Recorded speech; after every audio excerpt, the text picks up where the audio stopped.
Hello, welcome back. My name is India and I happen to read a lot, and welcome to my video where I talk all about the books that I read in June. This is a very, very late wrap-up video just because I was on holiday in Greece. Check out that vlog that I recently just dropped, and the way that my schedule and videoing and going on holiday worked out just meant that I had to push back the old wrap-up video because I also finished 2 books on holiday, so I couldn't do a wrap-up video before going on holiday because I was like the last 4 days of June I spent in Greece or whatever it was. So this is a very late wrap-up video, but a wrap-up video nonetheless. So we're going to be talking about all the lovely books that I read in June and the good, the bad, the ugly, all of that. So let's just dive right in.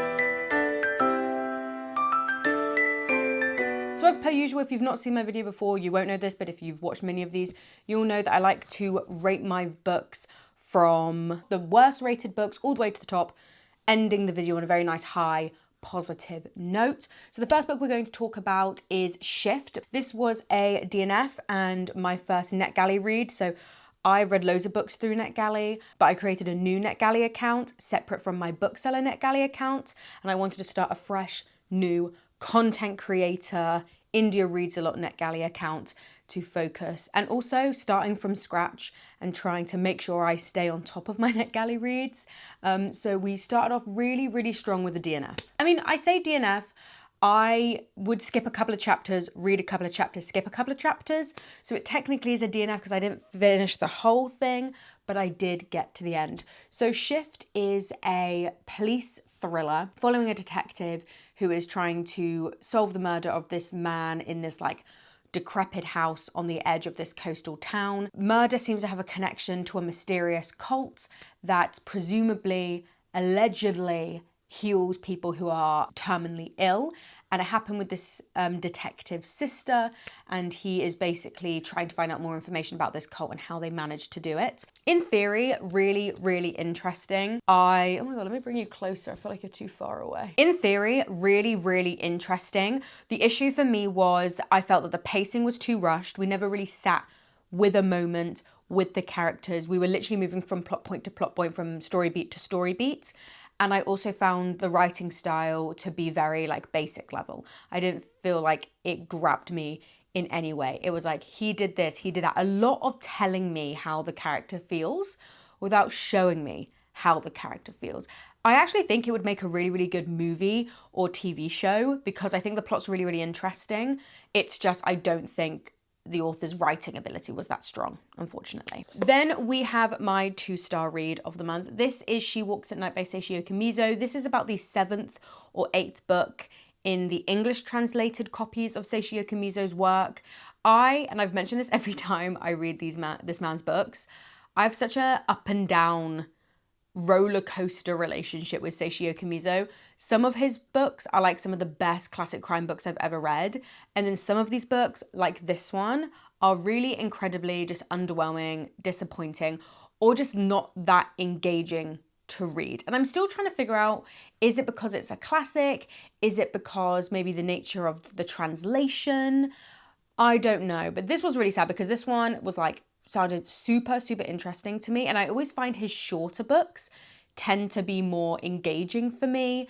And I enjoy, I enjoy his pacing a lot better, but unfortunately, that wasn't the case with this one. It's quite a complicated mystery to explain, like trying to sit down and go, hey, here's what's going on. But the crux of it is we have our narrator. He is a crime writer and he is joining his friend to visit his friend's like ancestral home somewhere in Japan, I can't really remember, and then a murder happens, a key witness runs away, and it's very like kind of classic crime plot, but it's very, very complicated in how it's executed.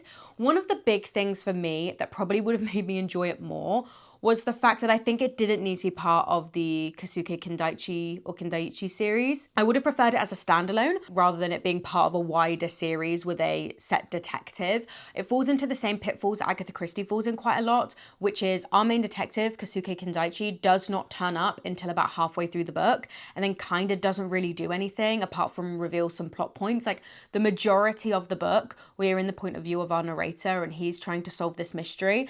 And I enjoyed that that's a lot more than Kosuke's contribution. I think he turned up way too late. I don't think he really contributed much. You could have easily have made a way for that to have unfolded in a different way without our main detective being included. I think having him included kind of meant that it became a bad Kosuke Kindaichi series, but them being just like a good standalone. I think the last 3 chapters were incredibly interesting, but it felt, yeah, I would have preferred it being a standalone because you go into it expecting to see your main detective, he does fuck all. He easily reveals information with barely any explanation of how he came to that, and you barely see him. And that is my biggest pet peeve in classic crime books, is where authors decide they're not going to introduce their detective until really late into the story, just so they have a reason to be like, this person knows all this information, which is Agatha Christie is so badly known for. I definitely would have preferred if we had just followed our narrator through the story. I think that would have been so much more effective and a lot more interesting. Then we have my 3-star read of the month. This is Hereditary Triangle by Fumiya Hayashi. This is a manga collection. It's a completed duology in one very beautiful hardcover collection. This is a really interesting concept. It looks at the concept of what happens after a love triangle is resolved, when the person who is at the in the middle of this love triangle, when they decide and they choose their partner, what happens afterwards. And we follow this main couple here. They have moved back to their hometown, their childhood town where they met, to look after the main dude's mum, and they bump into a boy that looks like the spitting image of their childhood friend who was part of this love triangle that they had as teenagers. Yeah, and it has them thinking back on their childhood, thinking back on the love triangle that happened between the 3 of them growing up, and having them think about their relationships now within that context. On one hand, like, I think it's such an interesting concept. I didn't like the execution. I think the art style in this is really, really good and easy to follow. And I think the conversation and the themes in this book are really interesting. I just really didn't like our main couple. On one hand, our main male character here, whose name I've completely forgotten, Kataru doesn't know how to communicate with his wife. This guy here decides, Kujiwara, that he is going to leave their hometown and pursue photography.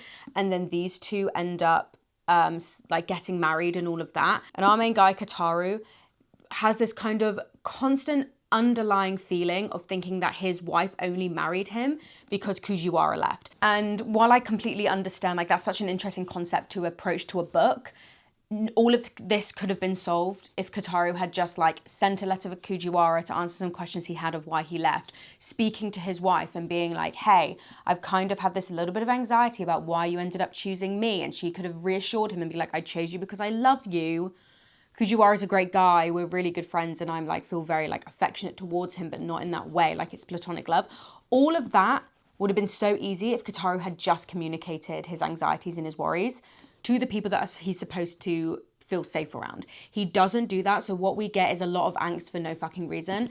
And that's what I have issue with the miscommunication trope, is if you had just had one conversation, there would be no plot. There'd be no story.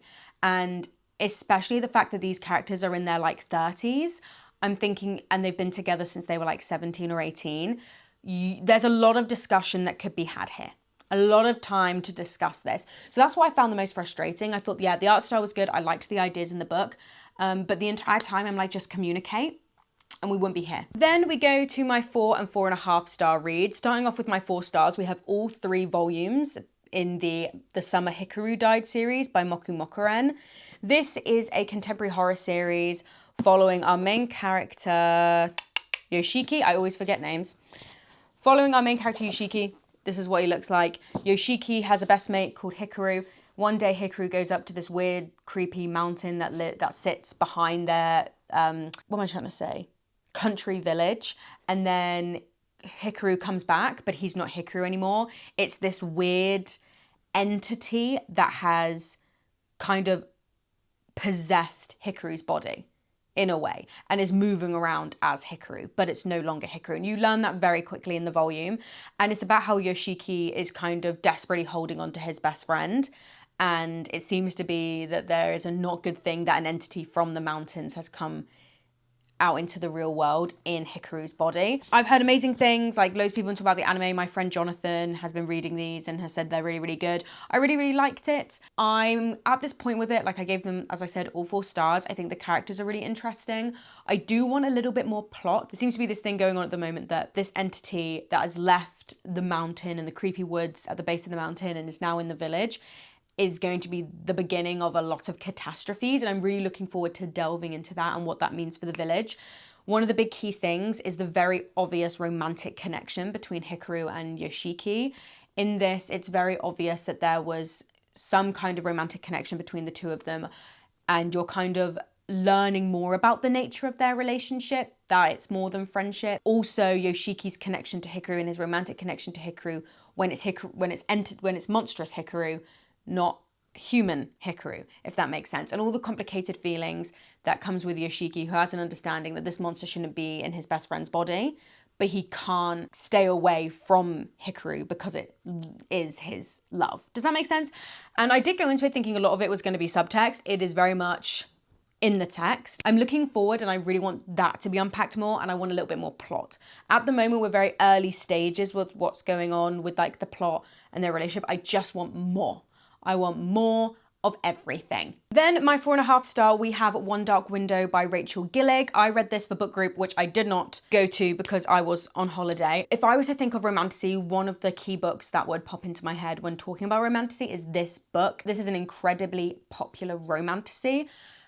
If you've been on this channel for a long time, you will know that the minute there is a popular label on it, for some reason my brain just switches off, and I then end up reading it about 2 or 3 years after it's come out, just because the popularity has died down a little bit, the hype's died down, and suddenly my brain is like, cool, the book's now unlocked for you to read. It's really hard to explain that and make it make sense, but unfortunately the minute something blows up, there is a small window of me wanting to read it. If we don't hit it in that window, I won't pick this up for 3 years. For example, I've been wanting to read this book for ages. It came out in 2022. And we're reading it now in 2026. There's your answer. One Dark Window is not complicated to explain in theory. It's just like such a long-winded explanation. But we meet Elspeth. Elspeth contracted a magical sickness that is in the mists that plague her like town, village, kingdom. Yeah, the magical illness gives you magical powers, and her magical power means, for some reason that they explain in the book, but I can't remember if there's a spoiler or not, so I'm not going to say it, she ends up touching a card known as the Nightmare card. It's the second rarest card. Her uncle owns it. No one knew her uncle owned this card. She ends up touching it, and through magical means, the nightmare that sits in that card goes in that girl's brain, sits in her brain, and she spends the next like 10 years after she touched that magical card living with this grumpy nightmare in the back of her head. Go to the present day, Elspeth meets a mysterious highwayman, and through other magical plot reasons, which I won't say for spoilers, she ends up embarking on a journey to free her town of Blunder from this magical mist that's affecting everything and making people sick and getting people executed because they're sick. That is like the barest bones explanation of what I can give you about this. But what I will say is I really enjoyed this. Going into this, because I'd heard it was like a peak romantasy, if you want to read romantasy, start with Rachel Gillig, I was expecting a lot more romance in this than I was. And this goes to my point. I am really wanting to do like a deep dive into the romantasy genre. What makes up the romantasy genre? All this kinds of stuff. Good things, bad things, yada, yada, yada.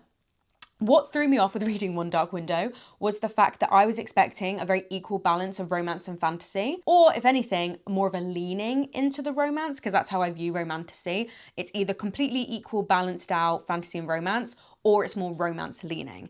This was a fantasy book that just happened to have a romance subplot. You can't get rid of the romance subplot and then nothing changes in the book. The romance subplot is important, but it still very much feels like a subplot compared to the main fantasy story. So when I was reading it, I was like, I wouldn't really say this is romantasy. And then I was like, am I being pedantic about the romantasy genre because the subplot's still important to the story? I don't know, and I do think we need to dive down with how we talk about romantasy, but that's just me. But I really enjoyed the atmosphere of Blunder and the mist. I really liked the dynamic between Elspeth and the nightmare. That was definitely my favourite dynamic. I liked the romance. I thought it was good. Is it the most exciting romance in the world? No, but I enjoyed it nonetheless. I loved the main plot. I thought that was so much fun and the stakes were incredibly high. One thing I love about a romantasy author is when a romantasy author knows that they're not just writing romance, they're writing fantasy. Again, which is why I'm raising to you, I probably wouldn't even consider this a romantasy, probably just a fantasy. And then we enter into another realm of, if this was written by a man, would this be considered romantasy? Because I don't really think it is. I think it's just a fantasy book. Just gonna put it out there. I wouldn't put this in romantasy. Anyway, if we are categorizing it as romantasy, I'm very happy to see that a romantasy author is putting the effort into creating a fun and exciting and fresh fantasy world, and not just the same fae and dragons and stuff, and the same cardboard cutout plot that we see in a lot of other stuff. The Providence cards took me a little bit of time to warm up to. Okay, a magical deck of cards, I get it. But it's actually really, really interesting. I appreciated that all the magic had a price. I appreciated the way that the magical cards govern the way that the nobles work and the politics that lends within this magical deck of cards. So what started off as a little bit of like, oh, a magical deck of cards, I was like, I've got to give you your flowers, Rachel. This is good. So overall, I had a really, really great time. I have already factored in when I'm going to read the sequel. I did hear from the people from my book group that the sequel is way more romantasy heavy, focusing on a couple that I'm very excited to see form, but that's more romantasy than this one is. The only reason it didn't get the full 5 stars is like the first 100 pages was quite slow paced and took me a bit of time to get into this story. So for that, I docked half a star. Then it's time to get into my 5-star reads. First up for the 5-star reads is The Guy She Was Interested In Wasn't a Guy at All by Sumiko Arai. Let me tell you, the one downside of absolutely fucking loving this volume is the fact that this costs £15.99 Great British pennies. Okay? It is $15.99 for a volume like this. Now, the reason for that is due to the nature of the artwork has color in it. And we all know the minute you add color into a graphic novel, the price goes up. But this is a really cool series. This is a sapphic YA series following, oh my God, I'm so bad with names, Aya and Mitsuki. Follows Aya. Aya is a popular girl at school who is into a kind of different kind of music taste. She likes to listen to a lot of rock. And Western rock artists specifically. And she kind of doesn't connect to her friends for that music taste, but she's very popular. She's very upbeat. She's really lovely. One day she goes into this record store and she bumps into Mitsuki, but Mitsuki is dressed exactly like this, hood up, mask on, and Aya misconstrues Mitsuki to be a boy. And she ends up having this fun little, oh my God, I have a crush on the cute guy that works down at the record store crush. And Mitsuki is like freaking out internally because Mitsuki is trying to then navigate this popular girl that she sits next to in class who thinks she's a guy when she's at work. And it's a really, really fun comedy of errors. This is the only way I'll accept a miscommunication trope, but comedy of errors, sapphic story. For those of you who are worried that the whole series is just going to be Mitsuki not telling Aya who she is, do not worry. That gets solved in this volume. It is done really well. I really, really like it. I'm really, really just enjoying it. I think the art style is great. I think the discussion of music's great. But yeah, I really, really like the characters. I think their communication is great. I'm really excited to see the blossoming of their relationship. I think this is such a great series so far. I just love the art style, love the characters, love the plot. If you're going to do miscommunication, these are the kind of miscommunication stories that I like and will accept. My next 5-star read is Powerless by Elsie Silver. We are back with Miss Elsie Silver for the summer, even though this is set in the winter, but we are back. This is the 3rd book in the Chestnut Spring series. This is a Canadian cowboy contemporary romance series. I loved the first 2 books. I was very excited to finally get round to picking up another one of hers. My friend Vic has read all of her books, and I met a girl on holiday last week who was reading her most recent one. So I was really in the Elsie Silver bubble last week. This is a very interesting one. The Chestnut Spring series, which this book is a part of, follows the Eaton family. And I know a lot about all the other books. This was the book that doesn't get spoken about as much on the internet that I've seen. This follows Jasper. He is the adoptive brother, not actually adopted, before you hear about how Sloane's connected to the family, as in like they unofficially adopted him into the family. He's like their brother, family friend, brother of the family, and he is a hockey player, and he falls in love with this woman called Sloane, who is the Eaton's cousin. They grew up together, Jasper and Sloane and the rest of the Eaton siblings, and they kind of sort of go their separate ways, but Jasper and Sloane haven't stopped thinking about each other. The classic case of miscommunication, but there are reasons in this that it works. So I'm giving grace to the miscommunication and the not revealing of feelings in this book. It's kind of got nothing to do with cowboys, considering the Chestnut Spring series is very much a cowboy series. And I was very intrigued to go into it because I kind of knew nothing else. It very much seemed like the kind of, oh, like, it's good. And then they talk about the other books, mainly the first two. But I ended up really liking this. I really, really enjoy delving into the backstory of Sloane and Jasper, and I really enjoy going into kind of the minds of these characters, learning what makes them tick, what is in that backstory that informs how they approach their friendships and their relationships. And I felt really diving into like the mental health of these two characters and how their upbringing allows them to move around the world, I thought was done really, really well. The main crux of this story is that Sloane's engaged to some absolute douchebag. At the beginning of the book, she ditches the fucking wedding and runs away, and Jasper goes with her. And it's really cool. I really like the whole like running away from the wedding and then ultimately you end up with the person that you're in love with. Like, I think that's all really, really fun and sweet. But really the main thing for me was understanding the missed moments between Jasper and Sloane, and yeah, their backstory, the reasoning of who they are, their own personal trauma. And yeah, I thought it was really, really good. And it has the best first kiss scene that I have read in a romance book so far. That is a good first kiss scene. So yeah, Elsie Silver like knocks it out the park. Her and Balcabra to me are like the best romance writers that I have read. I've still only read a very small portion, but these galleys know what they are doing. And then finally, my final book that I read in June and my favorite book of the month is Of Ink and Alchemy by Sloane St. James. This is my first ever dark romance. Now, if any of you have watched my mid-year freak out tag, then you will know what I'm about to say, but please do check out that video because I really like it. I've never read a dark romance before. This is my first foray into dark romance. I am subscribed to the subscription book box Smut and Sip. I was trying to branch out on my romance reading and I decided go for the most intense subscription box you can find. And I did. But I read this. It was my first dark romance. I was very nervous going into it because the dark romances that the girlies are talking about on TikTok very much makes it seem like it's not for me. It's not for me. And I will say, I think this is more of a dip your toe into dark romance. It's not like the most intense out there. But this follows our two characters here. Bear with me while I forget their names. Logan and Kelly? Kelly? Is your name Kelly? Fuck, is her name Kelly? Follows Logan and Kelly. Kelly's dad was a world-renowned tattoo artist who had sadly passed away, and he gave the tattoo shop to Logan, her like childhood friend, and under the guise of also mentoring Kelly to become a tattoo artist herself. So they've known each other for years, and Kelly is just living her life, doing what she wants to do, not knowing that Logan has been in love with her this entire time and wants to marry her and have her babies.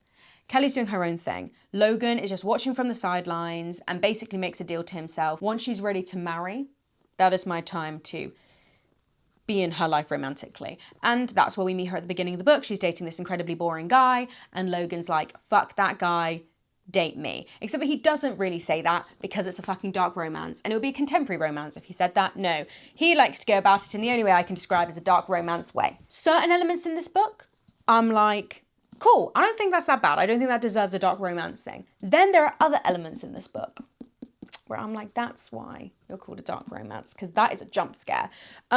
So yeah, and alongside the whole thing of Logan trying to basically, in a roundabout way, get Kelly to break up with her boring boyfriend and be with him instead because she's ready for marriage and he's been waiting his entire life, there's also a stalker. Now, I, going into this, assumed that he was the big name stalker. Now, he has some stalking tendencies because it wouldn't be a dark romance if there wasn't some. But I was expecting him to be the big S stalker. No. So there is a little bit of like a mystery plot of who this magical stalker is, which I do love a mystery, you know? But no, this was really, really good. I really liked the characters. I thought it was incredibly well written. I thought that the dark romance elements, I was expecting worse. The dark romance elements were manageable for me and I've never read dark romance in my entire life threshold. I am a bit more nervous about the sequel. That makes me a little bit, a little bit scared. I'll let you know in October when it comes out. But yeah, overall I had a really great time reading this. I flew through it. I liked all the side characters. I enjoyed the plot. I just had a really, really great time with it. And I think it's my favorite book of the month because I've never read anything like this before. So it was such a fun, fresh experience. That's why I made it to the top of the month. We are now going to move on to, this is a new thing that I started last month, where I can't really be bothered to do a separate video for my TBRs. Also, because I, at the moment, just while I'm adjusting to everything that's going on in my life and my new job and stuff, I'm only posting once a week. And because I'm only posting once a week, I don't want 2 out of the 4 weeks of the month be dedicated to what I read and what I want to read. So I'm tacking on what I call my hopefuls at the end of the video. There are 3 hopefuls for July, so let's get into it. First up is the book group pick for August, which obviously you read in July. This is When Among Crows by Veronica Roth. My friend Morgan has just been shouting about this from the rooftops. It's incredibly short, and one thing about our book group is we try to read as much as we can, so if we pick something short, everybody's gonna say yes. If you just pitch and go, hey guys, I like it, it's short, doesn't even matter if it's shit. If it's short, we're gonna pick it. I know nothing about this other than it's like Slavic folklore, and that Veronica Roth, even though everybody was kind of hating on Divergent, she's really found her footing as an author recently. Then I am finally reading A Drop of Corruption by Robert Jackson Bennett. If any of you watched my favorite books of 2025, you will know that The Tainted Cup, the first book in this series, was my favorite book of 2025. Yes, it is taking me a really, really long time to read the second one. There are many times over the last couple of months where I've been saying I'm going to read the second one next, but now is the time. Mainly because the amazing people at Hot Escape sent me a proof of the third one, which is incredibly crazy, and I'm eternally grateful. Thank you to the powers that be at Hot Escape. So that comes out in August. So I need to crack on. It's given me the boost that I needed. This is, I can only describe as Sherlock Holmes meets like Attack on Titan and science fantasy, basically. In this world where they're a sea-locked country with big-ass walls that go around the kingdom, where every storm season, a bunch of leviathans just crash through these walls, and the country has developed through these leviathans and are able to use elements of these leviathan bodies to create fantastical medical, what am I trying to say? Advancements. So for example, one of our main characters, he ingested a maggot or put a maggot in his brain, and then he can remember everything that he can see, smell, hear, all of that kind of stuff. So it's things like that. And we follow one of our characters, Din, and his absolutely batshit insane boss as they solve mysteries around this kingdom. It's so fucking good. This one is a locked room mystery following a treasury officer who has vanished from an impenetrable tower. And I won't read too much else because I do kind of want to go into this blind. But yeah, I have very super duper high expectations of this because of how much I love The Tainted Cup. And finally, the third and final book that I hope to read in July is Cross the Line by Simone Solanti. This is a F1 romance. I've never read an F1 romance. I'm really looking forward to this. It's the classic case of a little bit like the first Elsie Silver book. Social media girlie's got to come in and save the PR of the athlete, and they fall in love. And in this one happens to be her brother's best friend. The last 2 books I read were murder mystery books, and they were very average or not that great. So I kind of want to stay away from mysteries at the moment, and I just want to read something lighthearted and fun. So we're going in with romance. Loads of people have said her books are really good. I'm trusting the group and going to read it. But yes, thank you so much for watching. Please like and subscribe and all that fun stuff, and I will see you for whatever my next video is. I've got a bit of a plan. I've finally started forming a plan of scheduling my video ideas. So I'll see you then.